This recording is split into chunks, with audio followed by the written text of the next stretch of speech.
As I rose and dressed, I thought over what had happened, and wondered if it were a dream. I could not be certain of the reality till I had seen Mr. Rochester again, and heard him renew his words of love and promise. While arranging my hair, I looked at my face in the glass, and felt it was no longer plain. There was hope in its aspect and life in its color, and my eyes seemed as if they had beheld the fount of fruition, and borrowed beams from the lustrous ripple. I had often been unwilling to look at my master, because I feared he could not be pleased at my look, but I was sure I might lift my face to his now, and not cool his affection by its expression. I took a plain but clean and light summer dress from my drawer and put it on. It seemed no attire had ever so well become me, because none had I ever worn in so blissful a mood. I was not surprised, when I ran down into the hall, to see that a brilliant June morning had succeeded to the tempest of the night, and to feel, through the open glass door, the breathing of a fresh and fragrant breeze. Nature must be gladsome when I was so happy. A beggar woman and her little boy, pale, ragged objects both, were coming up the walk, and I ran down and gave them all the money I happened to have in my purse, some 3 or 4 shillings, good or bad, they must partake of my jubilee.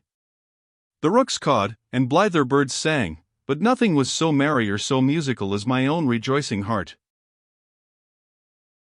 Mrs. Fairfax surprised me by looking out of the window with a sad countenance, and saying gravely, "Miss Eyre, will you come to breakfast?" During the meal she was quiet and cool, but I could not undeceive her then. I must wait for my master to give explanations, and so must she. I ate what I could, and then I hastened upstairs. I met Adele leaving the schoolroom. "Where are you going?" "It is time for lessons." "Mr. Rochester has sent me away to the nursery." "Where is he?" "In there," pointing to the apartment she had left, and I went in, and there he stood. "Come and bid me good morning," said he. I gladly advanced, and it was not merely a cold word now, or even a shake of the hand that I received, but an embrace and a kiss. It seemed natural, it seemed genial to be so well loved, so caressed by him. "Jane, you look blooming, and smiling, and pretty," said he, "truly pretty this morning. Is this my pale, little elf? Is this my mustard seed? This little sunny-faced girl with the dimpled cheek and rosy lips, the satin-smooth hazel hair, and the radiant hazel eyes?" I had green eyes, reader, but you must excuse the mistake, for him they were new-dyed, I suppose. "It is Jane Eyre, sir." "Soon to be Jane Rochester," he added, "in 4 weeks, Janet, not a day more. Do you hear that?" I did, and I could not quite comprehend it. It made me giddy. The feeling, the announcement sent through me, was something stronger than was consistent with joy, something that smote and stunned. It was, I think, almost fear. "You blushed, and now you are white, Jane, what is that for?"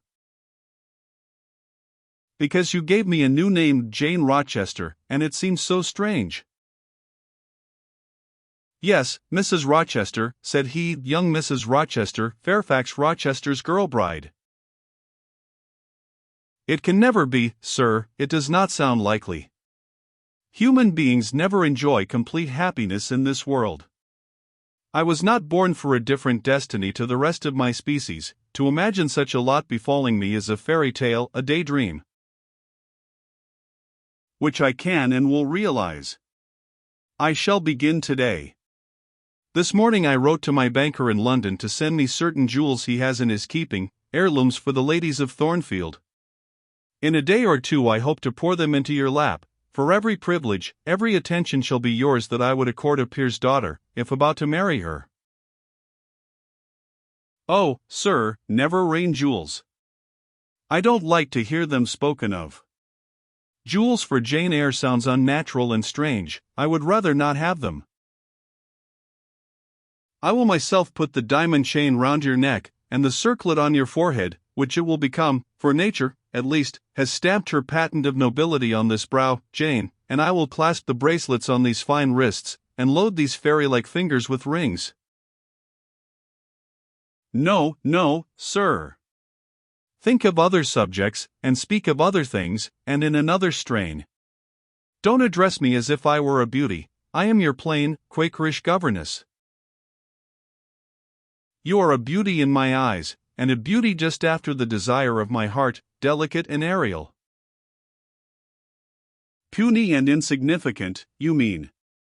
You are dreaming, sir, or you are sneering. For God's sake, don't be ironical. I will make the world acknowledge you a beauty, too, he went on, while I really became uneasy at the strain he had adopted, because I felt he was either deluding himself or trying to delude me. I will attire my Jane in satin and lace, and she shall have roses in her hair, and I will cover the head I love best with a priceless veil. And then you won't know me, sir, and I shall not be your Jane Eyre any longer, but an ape in a harlequin's jacket, a jay in borrowed plumes. I would as soon see you, Mr. Rochester, tricked out in stage trappings, as myself clad in a court lady's robe, and I don't call you handsome, sir, though I love you most dearly, far too dearly to flatter you. Don't flatter me. He pursued his theme, however, without noticing my deprecation. This very day I shall take you in the carriage to Millcote, and you must choose some dresses for yourself. I told you we shall be married in 4 weeks. The wedding is to take place quietly, in the church down below yonder, and then I shall waft you away at once to town. After a brief stay there, I shall bear my treasure to regions nearer the sun, to French vineyards and Italian plains, and she shall see whatever is famous in old story and in modern record. She shall taste, too, of the life of cities, and she shall learn to value herself by just comparison with others. Shall I travel, and with you, sir? You shall sojourn at Paris, Rome, and Naples, at Florence, Venice, and Vienna. All the ground I have wandered over shall be retrodden by you. Wherever I stamped my hoof, your sylph's foot shall step also. 10 years since, I flew through Europe half mad, with disgust, hate, and rage as my companions. Now I shall revisit it healed and cleansed, with a very angel as my comforter. I laughed at him as he said this. I am not an angel, I asserted, and I will not be one till I die. I will be myself. Mr. Rochester, you must neither expect nor exact anything celestial of me, for you will not get it, any more than I shall get it of you, which I do not at all anticipate.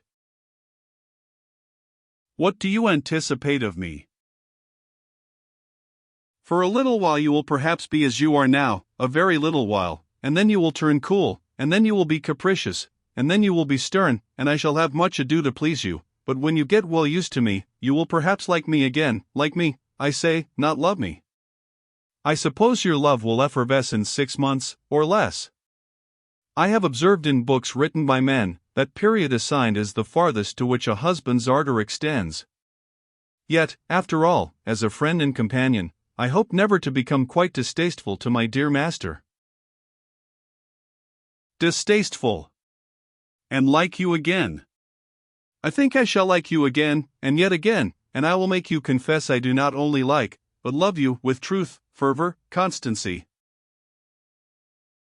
Yet are you not capricious, sir? To women who please me only by their faces, I am the very devil when I find out they have neither souls nor hearts, when they open to me a perspective of flatness, triviality, and perhaps imbecility, coarseness, and ill temper. But to the clear eye and eloquent tongue, to the soul made of fire, and the character that bends but does not break, at once supple and stable, tractable and consistent, I am ever tender and true. Had you ever experience of such a character, sir? Did you ever love such an one? I love it now. But before me, if I, indeed, in any respect come up to your difficult standard? I never met your likeness. Jane, you please me, and you master me, you seem to submit, and I like the sense of pliancy you impart, and while I am twining the soft, silken skein round my finger, it sends a thrill up my arm to my heart. I am influenced, conquered, and the influence is sweeter than I can express, and the conquest I undergo has a witchery beyond any triumph I can win. Why do you smile, Jane? What does that inexplicable, that uncanny turn of countenance mean? I was thinking, sir, you will excuse the idea, it was involuntary, I was thinking of Hercules and Samson with their charmers. You were, you little elfish. Hush, sir. You don't talk very wisely just now, any more than those gentlemen acted very wisely.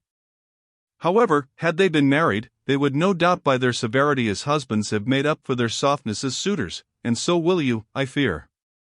I wonder how you will answer me a year hence, should I ask a favor it does not suit your convenience or pleasure to grant.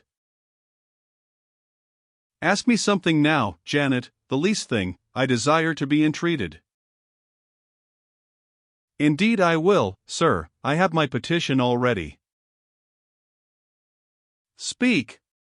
But if you look up and smile with that countenance, I shall swear concession before I know to what, and that will make a fool of me. Not at all, sir, I ask only this, don't send for the jewels, and don't crown me with roses, you might as well put a border of gold lace round that plain pocket handkerchief you have there. I might as well gild refined gold. I know it, your request is granted then, for the time. I will remand the order I dispatched to my banker. But you have not yet asked for anything, you have prayed a gift to be withdrawn, try again. Well then, sir, have the goodness to gratify my curiosity, which is much piqued on one point. He looked disturbed. What? What? He said hastily. Curiosity is a dangerous petition, it is well I have not taken a vow to accord every request. But there can be no danger in complying with this, sir. Utter it, Jane, but I wish that instead of a mere inquiry into, perhaps, a secret, it was a wish for half my estate.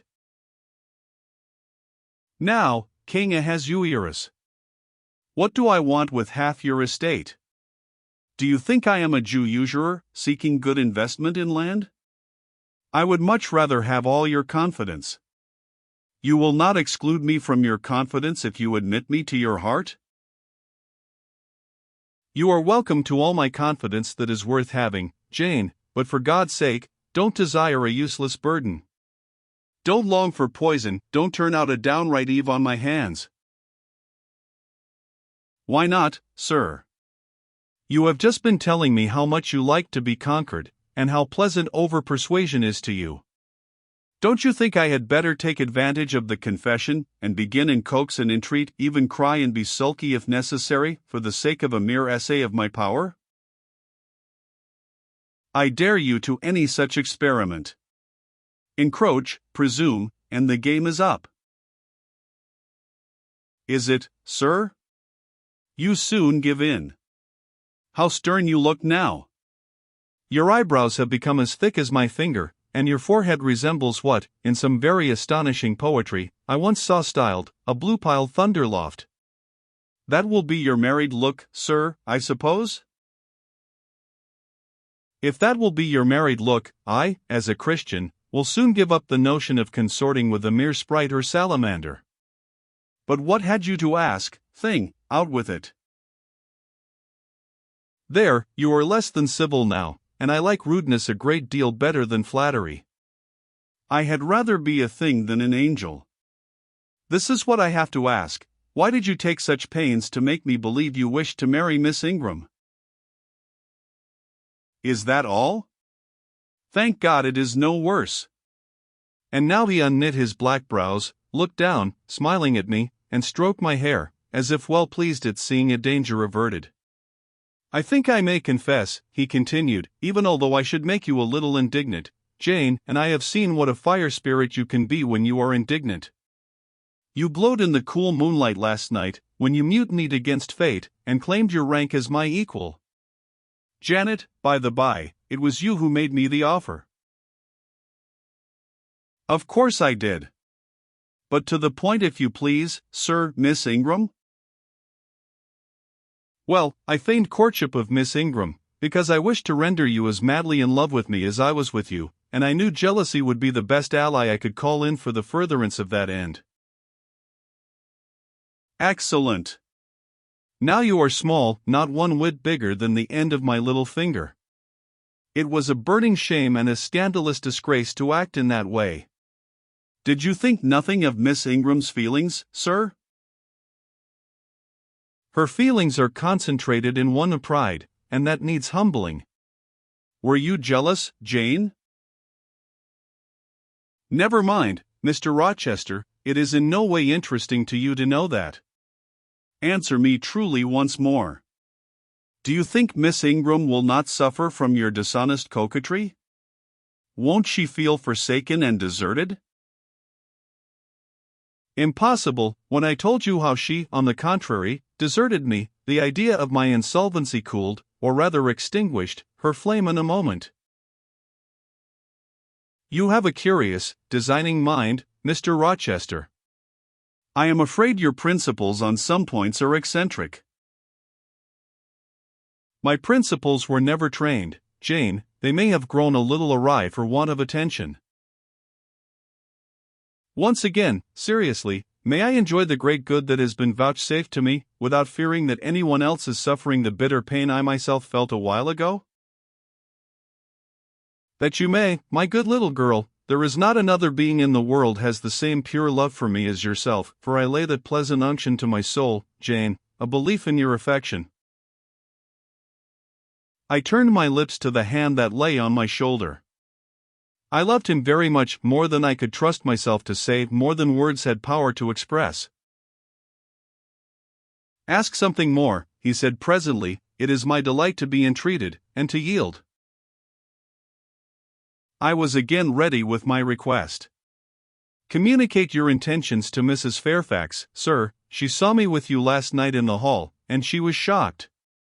Give her some explanation before I see her again. It pains me to be misjudged by so good a woman. Go to your room, and put on your bonnet, he replied.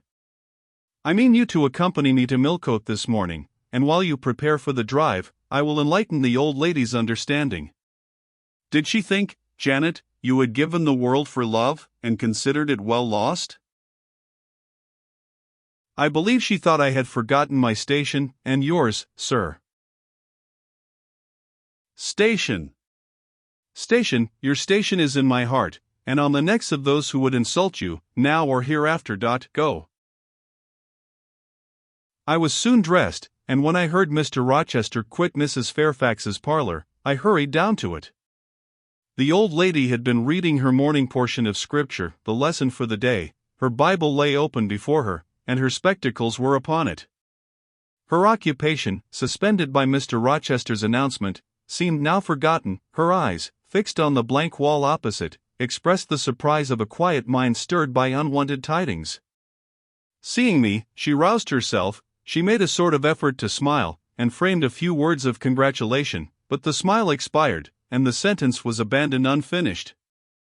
She put up her spectacles, shut the Bible, and pushed her chair back from the table.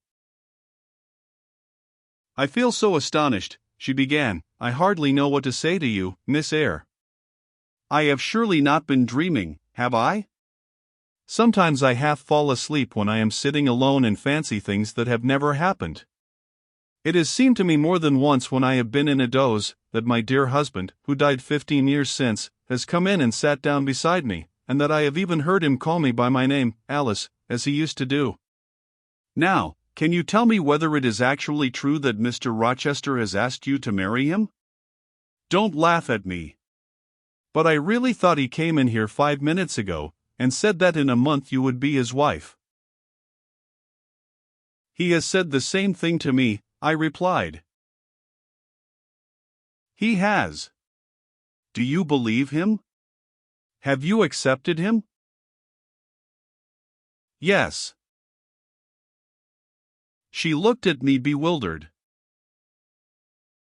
I could never have thought it. He is a proud man. All the Rochesters were proud, and his father, at least, liked money. He, too, has always been called careful. He means to marry you? He tells me so. She surveyed my whole person. In her eyes I read that they had there found no charm powerful enough to solve the enigma. It passes me, she continued, but no doubt it is true since you say so. How it will answer, I cannot tell, I really don't know. Equality of position and fortune is often advisable in such cases, and there are 20 years of difference in your ages. He might almost be your father. No, indeed, Mrs. Fairfax, exclaimed I, nettled, he is nothing like my father. No one, who saw us together, would suppose it for an instant. Mr. Rochester looks as young, and is as young, as some men at 25. Is it really for love he is going to marry you? She asked. I was so hurt by her coldness and skepticism, that the tears rose to my eyes. I am sorry to grieve you, pursued the widow, but you are so young, and so little acquainted with men, I wish to put you on your guard. It is an old saying that all is not gold that glitters, and in this case I do fear there will be something found to be different to what either you or I expect. Why, am I a monster? I said, is it impossible that Mr. Rochester should have a sincere affection for me? No, you are very well, and much improved of late, and Mr. Rochester, I dare say, is fond of you. I have always noticed that you were a sort of pet of his. There are times when, for your sake, I have been a little uneasy at his marked preference, and have wished to put you on your guard, but I did not like to suggest even the possibility of wrong. I knew such an idea would shock, perhaps offend you, and you were so discreet, and so thoroughly modest and sensible, I hoped you might be trusted to protect yourself. Last night I cannot tell you what I suffered when I sought all over the house, and could find you nowhere, nor the master either, and then, at 12 o'clock, saw you come in with him. Well, never mind that now, I interrupted impatiently, it is enough that all was right. I hope all will be right in the end, she said, but believe me, you cannot be too careful. Try and keep Mr. Rochester at a distance, distrust yourself as well as him. Gentlemen in his station are not accustomed to marry their governesses. I was growing truly irritated. Happily, Adele ran in. Let me go to Millcote too, she cried. Mr. Rochester won't, though there is so much room in the new carriage. Beg him to let me go, mademoiselle. That I will, Adele, and I hastened away with her, glad to quit my gloomy monitress. The carriage was ready, they were bringing it round to the front, and my master was pacing the pavement, Pilot following him backwards and forwards. Adele may accompany us, may she not, sir? I told her no. I'll have no brats, I'll have only you. Do let her go, Mr. Rochester, if you please, it would be better. Not it, she will be a restraint. He was quite peremptory, both in look and voice. The chill of Mrs. Fairfax's warnings, and the damp of her doubts were upon me, something of unsubstantiality and uncertainty had beset my hopes. I half lost the sense of power over him. I was about mechanically to obey him, without further remonstrance, but as he helped me into the carriage, he looked at my face. What is the matter? He asked. All the sunshine is gone. Do you really wish the bairn to go? Will it annoy you if she is left behind?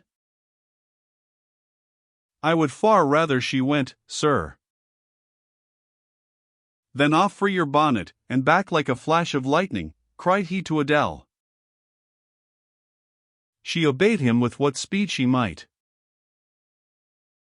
After all, a single morning's interruption will not matter much, said he, when I mean shortly to claim you, your thoughts, conversation, and company, for life. Adele, when lifted in, commenced kissing me, by way of expressing her gratitude for my intercession. She was instantly stowed away into a corner on the other side of him. She then peeped round to where I sat, so stern a neighbor was too restrictive, to him, in his present fractious mood, she dared whisper no observations, nor ask of him any information.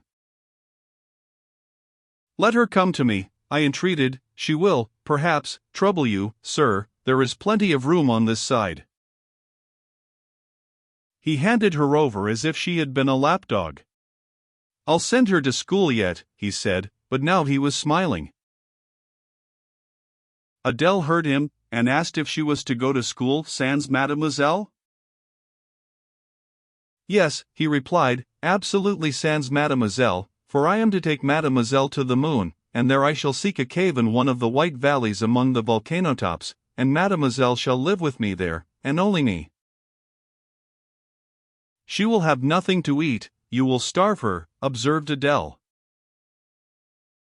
"I shall gather manna for her morning and night, the plains and hillsides and the moon are bleached with manna, Adele. She will want to warm herself, what will she do for a fire? Fire rises out of the lunar mountains, when she is cold, I'll carry her up to a peak, and lay her down on the edge of a crater. Oh, why Sarah Mal, poo comfortable. And her clothes, they will wear out, how can she get new ones?" Mr. Rochester professed to be puzzled. "Hem," said he. "What would you do, Adele? Cudgel your brains for an expedient. How would a white or a pink cloud answer for a gown, do you think? And one could cut a pretty enough scarf out of a rainbow." "She is far better as she is," concluded Adele, after musing some time. "Besides, she would get tired of living with only you and the moon. If I were mademoiselle, I would never consent to go with you." "She has consented, she has pledged her word." "But you can't get her there, there is no road to the moon, it is all air, and neither you nor she can fly." "Adele, look at that field." We were now outside Thornfield Gates, and bowling lightly along the smooth road to Millcote, where the dust was well laid by the thunderstorm, and where the low hedges and lofty timber trees on each side glistened green and rain-refreshed. "In that field, Adele, I was walking late one evening about a fortnight since, the evening of the day you helped me to make hay in the orchard meadows, and, as I was tired with raking swaths, I sat down to rest me on a stile, and there I took out a little book and a pencil, and began to write about a misfortune that befell me long ago, and a wish I had for happy days to come. I was writing away very fast, though daylight was fading from the leaf, when something came up the path and stopped 2 yards off me. I looked at it. It was a little thing with a veil of gossamer on its head. I beckoned it to come near me, it stood soon at my knee. I never spoke to it, and it never spoke to me, in words, but I read its eyes, and it read mine, and our speechless colloquy was to this effect. It was a fairy, and come from Elfland, it said, and its errand was to make me happy. I must go with it out of the common world to a lowly place such as the moon, for instance, and it nodded its head towards her horn, rising over Hay Hill. It told me of the alabaster cave and silver vale where we might live. I said I should like to go, but reminded it, as you did me, that I had no wings to fly. Oh, returned the fairy, that does not signify. Here is a talisman will remove all difficulties, and she held out a pretty gold ring. Put it, she said, on the 4th finger of my left hand, and I am yours, and you are mine, and we shall leave earth, and make our own heaven yonder. She nodded again at the moon. The ring, Adele, is in my breeches pocket, under the disguise of a sovereign, but I mean soon to change it to a ring again. But what has mademoiselle to do with it? I don't care for the fairy. You said it was mademoiselle you would take to the moon? Mademoiselle is a fairy, he said, whispering mysteriously.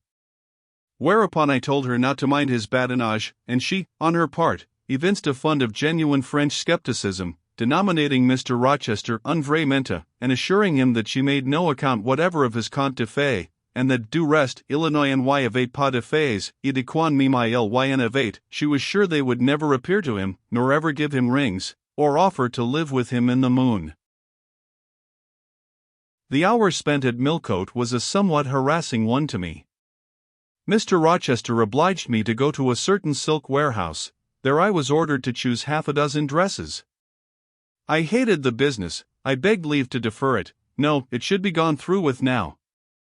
By dint of entreaties expressed in energetic whispers, I reduced the half-dozen to 2. These, however, he vowed he would select himself. With anxiety I watched his eye rove over the gay stores. He fixed on a rich silk of the most brilliant amethyst dye, and a superb pink satin. I told him in a new series of whispers that he might as well buy me a gold gown and a silver bonnet at once. I should certainly never venture to wear his choice. With infinite difficulty, for he was stubborn as a stone, I persuaded him to make an exchange in favor of a sober black satin and pearl gray silk. It might pass for the present, he said, but he would yet see me glittering like a parterre. Glad was I to get him out of the silk warehouse, and then out of a jeweler's shop. The more he bought me, the more my cheek burned with a sense of annoyance and degradation. As we re-entered the carriage, and I sat back feverish and fagged, I remembered what, in the hurry of events, dark and bright, I had wholly forgotten: the letter of my uncle, Jane Eyre, to Mrs. Reed, his intention to adopt me and make me his legatee. It would, indeed, be a relief, I thought, if I had ever so small an independency. I never can bear being dressed like a doll by Mr. Rochester, or sitting like a second Danae with the golden shower falling daily round me. I will write to Madeira the moment I get home, and tell my uncle John I am going to be married, and to whom, if I had but a prospect of one day bringing Mr. Rochester an accession of fortune, I could better endure to be kept by him now. And somewhat relieved by this idea, which I failed not to execute that day, I ventured once more to meet my master's and lover's eye, which most pertinaciously sought mine, though I averted both face and gaze. He smiled, and I thought his smile was such as a sultan might, in a blissful and fond moment, bestow on a slave his gold and gems had enriched. I crushed his hand, which was ever hunting mine, vigorously, and thrust it back to him red with the passionate pressure. "You need not look in that way," I said. "If you do, I'll wear nothing but my old Lowood frocks to the end of the chapter. I'll be married in this lilac gingham. You may make a dressing gown for yourself out of the pearl gray silk, and an infinite series of waistcoats out of the black satin." He chuckled, he rubbed his hands. "Oh, it is rich to see and hear her," he exclaimed. "Is she original? Is she piquant? I would not exchange this one little English girl for the Grand Turk's whole seraglio, gazelle eyes, hurriforms, and all." The Eastern allusion bit me again. "I'll not stand you an inch in the stead of a seraglio," I said, "so don't consider me an equivalent for one. If you have a fancy for anything in that line, away with you, sir, to the bazaars of Stamboul without delay, and lay out in extensive slave purchases some of that spare cash you seem at a loss to spend satisfactorily here." "And what will you do, Janet, while I am bargaining for so many tons of flesh and such an assortment of black eyes?" "I'll be preparing myself to go out as a missionary to preach liberty to them that are enslaved, your harem inmates amongst the rest. I'll get admitted there, and I'll stir up mutiny, and you, three-tailed bashaw as you are, sir, shall in a trice find yourself fettered amongst our hands, nor will I, for one, consent to cut your bonds till you have signed a charter, the most liberal that despot ever yet conferred." "I would consent to be at your mercy, Jane." "I would have no mercy, Mr. Rochester, if you supplicated for it with an eye like that. While you look so, I should be certain that whatever charter you might grant under coercion, your first act, when released, would be to violate its conditions." "Why, Jane, what would you have?" "I fear you will compel me to go through a private marriage ceremony, besides that performed at the altar." "You will stipulate, I see, for peculiar terms. What will they be?" "I only want an easy mind, sir, not crushed by crowded obligations. Do you remember what you said of Céline Varens, of the diamonds, the cashmeres you gave her? I will not be your English Céline Varens. I shall continue to act as Adèle's governess, by that I shall earn my board and lodging, and £30 a year besides. I'll furnish my own wardrobe out of that money, and you shall give me nothing but—" "Well, but what?" "Your regard, and if I give you mine in return, that debt will be quit." "Well, for cool native impudence and pure innate pride, you haven't your equal," said he. We were now approaching Thornfield. "Will it please you to dine with me today?" he asked, as we re-entered the gates. "No, thank you, sir." "And what for, no, thank you, if one may inquire?" "I never have dined with you, sir, and I see no reason why I should now, till—" "Till what?" You delight in half-phrases. "Till I can't help it." "Do you suppose I eat like an ogre or a ghoul, that you dread being the companion of my repast?" "I have formed no supposition on the subject, sir, but I want to go on as usual for another month." "You will give up your governessing slavery at once." "Indeed, begging your pardon, sir, I shall not. I shall just go on with it as usual. I shall keep out of your way all day, as I have been accustomed to do. You may send for me in the evening, when you feel disposed to see me, and I'll come then, but at no other time. I want a smoke, Jane, or a pinch of snuff, to comfort me under all this, pour me donner and continence, as Adele would say, and unfortunately I have neither my cigar case, nor my snuff box. But listen, whisper. It is your time now, little tyrant, but it will be mine presently, and when once I have fairly seized you, to have and to hold, I'll just, figuratively speaking, attach you to a chain like this, touching his watchguard. Yes, bonny wee thing, I'll wear you in my bosom, lest my jewel I should tine." He said this as he helped me to alight from the carriage, and while he afterwards lifted out Adele, I entered the house, and made good my retreat upstairs. He duly summoned me to his presence in the evening.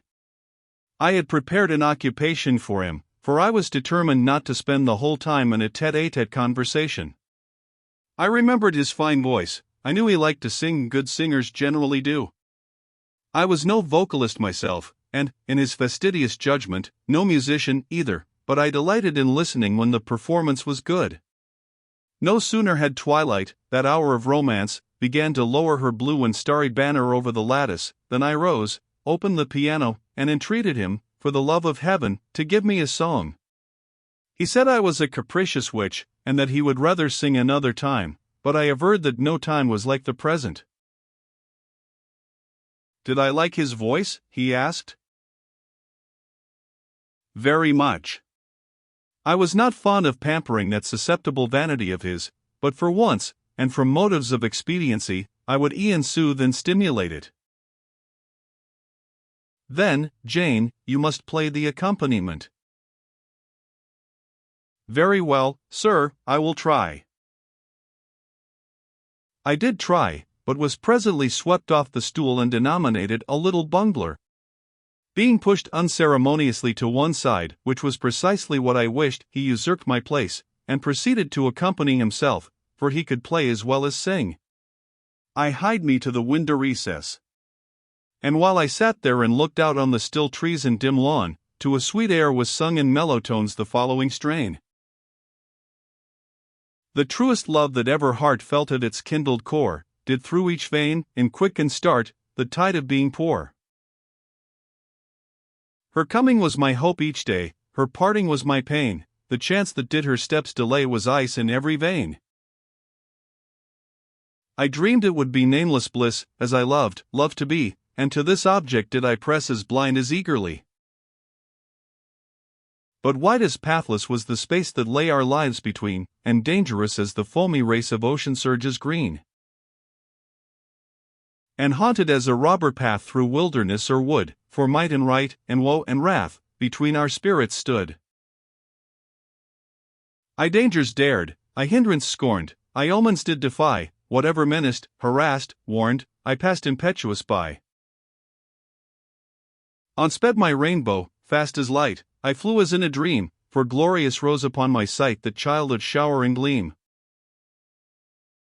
Still bright on clouds of suffering dim shines that soft, solemn joy, nor care I now, how dense and grim disasters gather nigh.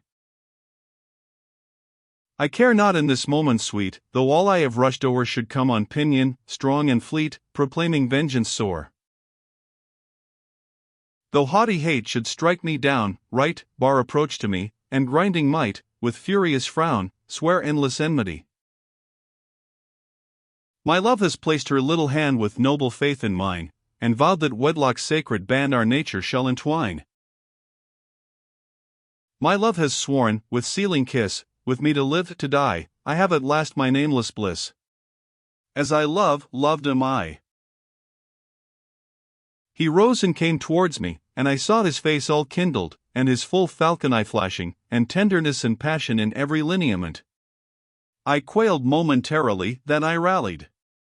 Soft scene, daring demonstration, I would not have, and I stood in peril of both. A weapon of defense must be prepared. I wetted my tongue. As he reached me, I asked with asperity, whom he was going to marry now? That was a strange question to be put by his darling Jane. Indeed. I considered it a very natural and necessary one. He had talked of his future wife dying with him. What did he mean by such a pagan idea? I had no intention of dying with him, he might depend on that. Oh, all he longed, all he prayed for, was that I might live with him. Death was not for such as I. Indeed it was. I had as good a right to die when my time came as he had, but I should bide that time, and not be hurried away in a suttee. Would I forgive him for the selfish idea, and prove my pardon by a reconciling kiss? No, I would rather be excused. Here I heard myself apostrophized as a hard little thing, and it was added, any other woman would have been melted to marrow at hearing such stanzas crooned in her praise. I assured him I was naturally hard, very flinty, and that he would often find me so, and that, moreover, I was determined to show him divers rugged points in my character before the ensuing 4 weeks elapsed. He should know fully what sort of a bargain he had made, while there was yet time to rescind it. Would I be quiet and talk rationally? I would be quiet if he liked, and as to talking rationally, I flattered myself I was doing that now. He fretted, pished, and shod. Very good, I thought, you may fume and fidget as you please, but this is the best plan to pursue with you, I am certain. I like you more than I can say, but I'll not sink into a bathos of sentiment, and with this needle of repartee I'll keep you from the edge of the gulf too, and, moreover, maintain by its pungent aid the distance between you and myself most conducive to our real mutual advantage. From less to more, I worked him up to considerable irritation. Then, after he had retired, in dudgeon, quite to the other end of the room, I got up, and saying, I wish you good night, sir, in my natural and wonted respectful manner, I slipped out by the side door and got away. The system thus entered on, I pursued during the whole season of probation, and with the best success. He was kept, to be sure, rather cross and crusty, but on the whole I could see he was excellently entertained, and that a lamb-like submission and turtled of sensibility, while fostering his despotism more, would have pleased his judgment, satisfied his common sense, and even suited his taste less. In other people's presence I was, as formerly, deferential and quiet, any other line of conduct being uncalled for. It was only in the evening conferences I thus thwarted and afflicted him. He continued to send for me punctually the moment the clock struck 7, though when I appeared before him now, he had no such honeyed terms as love and darling on his lips. The best words at my service were provoking puppet, malicious elf, sprite, changeling, N.C. For caresses, too, I now got grimaces, for a pressure of the hand, a pinch on the arm, for a kiss on the cheek, a severe tweak of the ear. It was all right. At present I decidedly preferred these fierce favors to anything more tender. Mrs. Fairfax, I saw, approved me. Her anxiety on my account vanished, therefore I was certain I did well. Meantime, Mr. Rochester affirmed I was wearing him to skin and bone, and threatened awful vengeance for my present conduct at some period fast coming. I laughed in my sleeve at his menaces. I can keep you in reasonable check now, I reflected, and I don't doubt to be able to do it hereafter. If one expedient loses its virtue, another must be devised. Yet after all my task was not an easy one. Often I would rather have pleased than teased him. My future husband was becoming to me my whole world, and more than the world, almost my hope of heaven. He stood between me and every thought of religion, as an eclipse intervenes between man and the broad sun. I could not, in those days, see God for his creature, of whom I had made an idol.